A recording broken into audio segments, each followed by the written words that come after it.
നമ്മൾ ഡിസ്കസ് ചെയ്യാൻ പോകുന്നത് chapter 3 and 4 important one word questions ആണ്. ഫസ്റ്റ് ക്വസ്റ്റ്യൻ, വിവാഹം വഴിയോ രക്തബന്ധം വഴിയോ വ്യക്തികൾ തമ്മിലുണ്ടാകുന്ന ബന്ധമാണ് ബന്ധുത്വം. വിവാഹം വഴിയോ രക്തബന്ധം വഴിയോ വ്യക്തികൾ തമ്മിലുണ്ടാകുന്ന ബന്ധം ബന്ധുത്വം. വിവാഹത്തിലൂടെ ഉണ്ടാകുന്ന ബന്ധുത്വമാണ് വൈവാഹിക ബന്ധുത്വം. വിവാഹത്തിലൂടെ ഉണ്ടാകുന്ന ബന്ധുത്വമാണ് വൈവാഹിക ബന്ധുത്വം. രക്തബന്ധം വഴിയോ പൊതുപൂർവികത്വം വഴിയോ ഉണ്ടാകുന്ന ബന്ധുത്വമാണ് സഗോത്ര ബന്ധുത്വം. രക്തബന്ധം വഴിയോ പൊതുപൂർവികത്വം വഴിയോ ഉണ്ടാകുന്ന ബന്ധുത്വമാണ് സഗോത്ര ബന്ധുത്വം. രാഷ്ട്രത്തിൻ്റെ ആവിർഭാവത്തിന് മുമ്പ് നിലനിന്നിരുന്ന സമൂഹങ്ങൾ രാഷ്ട്രരഹിത സമൂഹം. രാഷ്ട്രത്തിൻ്റെ ആവിർഭാവത്തിന് മുമ്പ് നിലനിന്നിരുന്ന സമൂഹങ്ങൾ രാഷ്ട്രരഹിത സമൂഹം. സ്വന്തം ഗണത്തിൽ നിന്നും ജീവിത പങ്കാളിയെ തിരഞ്ഞെടുക്കുന്ന വിവാഹ നിയമം എൻഡോഗമി അഥവാ സ്വഗണ വിവാഹം. സ്വഗണ വിവാഹം. ഒരു വ്യക്തി സ്വന്തം ഗണത്തിന് പുറത്തുള്ളവരെ വിവാഹം ചെയ്യുന്ന സമ്പ്രദായം എക്സോഗമി അഥവാ ബഹിർഗണ വിവാഹം. പുറത്തുള്ളവരെ വിവാഹം ചെയ്യുന്ന സമ്പ്രദായം ബഹിർഗണ വിവാഹം. ഒരു വ്യക്തി ഒന്നിലധികം വിവാഹം കഴിക്കുന്ന സമ്പ്രദായം പോളിഗമി അഥവാ ബഹുവിവാഹം. ബഹുവിവാഹം. ഒരു വ്യക്തിക്ക് ഒരേ സമയം ഒരു പങ്കാളിയെ മാത്രം അനുവദിക്കുന്ന വിവാഹരീതി മോണോഗമി അഥവാ ഏകവിവാഹം. ഒരേ ഒരു പങ്കാളിയെ മാത്രം അനുവദിക്കുന്ന വിവാഹരീതി മോണോഗമി അഥവാ ഏകവിവാഹം. ഒരു സ്ത്രീക്ക് ഒരേ സമയം രണ്ടോ അതിലധികമോ ഭർത്താക്കന്മാർ ഉണ്ടായിരിക്കുന്ന സമ്പ്രദായം പോളിയാൻഡ്രി അഥവാ ബഹുഭർത്തൃത്വം. ഒരേ സമയം രണ്ടോ അതിലധികമോ ഭർത്താക്കന്മാർ ഒരു സ്ത്രീക്കുണ്ടെങ്കിൽ അത് പോളിയാൻഡ്രി അഥവാ ബഹുഭർത്തൃത്വം. ഇതിൻ്റെ ജസ്റ്റ് ഓപ്പോസിറ്റാണ് പോളിജനി. ഒരു പുരുഷന് ഒരേ സമയം രണ്ടോ അതിലധികമോ ഭാര്യമാർ ഉണ്ടായിരിക്കുന്ന സമ്പ്രദായം ബഹുഭാര്യത്വം. അപ്പോൾ രണ്ടോ അതിലധികമോ ഭാര്യമാർ ഉണ്ടായിരിക്കുന്ന സമ്പ്രദായം എന്താണ്? ബഹുഭാര്യത്വം. നെക്സ്റ്റ്, തൊഴിൽ വിഭജനത്തെക്കുറിച്ച് ഗൗരവമായി പഠിച്ച ശാസ്ത്രജ്ഞൻ എമൈൽ ദുർഖി. തൊഴിൽ വിഭജനത്തെക്കുറിച്ച് ഗൗരവമായി പഠിച്ച ശാസ്ത്രജ്ഞൻ എമൈൽ ദുർഖി.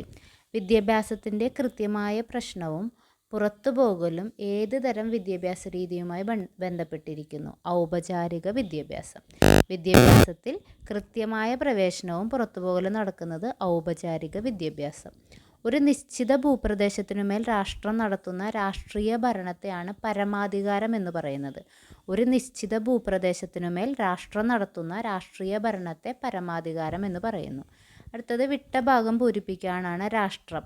അതിനകത്ത് ജനങ്ങളുണ്ട്, പിന്നെ എന്ത് വരും? നിശ്ചിത പ്രദേശം വരും, ഗവൺമെൻറ് വരും, പരമാധികാരം വരും.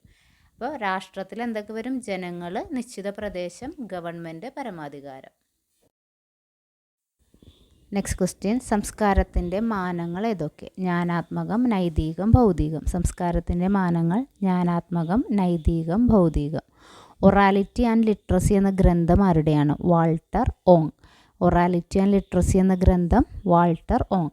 ഇന്ത്യയിൽ പാശ്ചാത്യ വിദ്യാഭ്യാസം നടപ്പിലാക്കിയ വ്യക്തി മെക്കാളെ പ്രഭു. ഇന്ത്യയിൽ പാശ്ചാത്യ വിദ്യാഭ്യാസം നടപ്പിലാക്കിയ വ്യക്തി മെക്കാളെ പ്രഭു.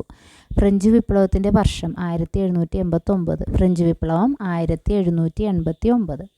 പിയർ എന്ന പദത്തിൻ്റെ അർത്ഥം തുല്യർ അല്ലെങ്കിൽ സമന്മാർ. പിയർ എന്ന പദത്തിൻ്റെ അർത്ഥം തുല്യർ അല്ലെങ്കിൽ സമന്മാർ.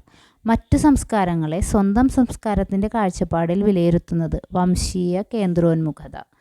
മറ്റു സംസ്കാരങ്ങളെ സ്വന്തം സംസ്കാരത്തിൻ്റെ കാഴ്ചയിൽ വിലയിരുത്തുന്നത് വംശീയ കേന്ദ്രോന്മുഖത. മറ്റു സംസ്കാരങ്ങളുടെ വ്യത്യസ്തതകൾക്ക് ആദരവും അംഗീകാരവും നൽകുന്നത് സാർവജനീനത. മറ്റു സംസ്കാരങ്ങളുടെ വ്യത്യസ്തതകൾക്ക് ആദരവും അംഗീകാരവും നൽകുന്നത് സാർവജനീനത.